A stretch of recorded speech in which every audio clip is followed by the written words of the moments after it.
ഇന്ന് നമ്മൾ തെയ്യം കാണാൻ പോയത് നമ്മുടെ മാങ്ങാട്ടുപറമ്പുള്ള നീലിയാർ കോട്ടത്താണേ.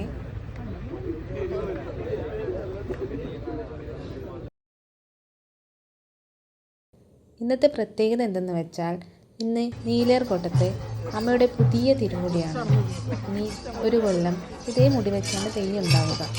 അതുകൊണ്ട് തന്നെ ഇന്ന് ഒരുപാട് ആൾക്കാർ തെയ്യം കാണാൻ എത്തിയിട്ടുണ്ട്. നമ്മൾ സാധാരണ തെയ്യം കാണാൻ പോയാൽ തെയ്യപ്പറമ്പുകളിൽ ഉണ്ടാവാറുള്ള ചെണ്ടമേളങ്ങളൊന്നും ഇവിടെയില്ല.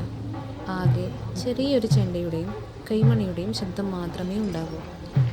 ബാക്കിയുള്ള തെയ്യപ്പറമ്പുകളിൽ നിന്നും നീലിയാർകോട്ടം വ്യത്യസ്തമാകുന്നത് ഇതുപോലുള്ള ചടങ്ങുകൾ കൊണ്ടും ഇവിടുത്തെ മനോഹരമായ ആംബിയൻസ് കൊണ്ടുമാണ്.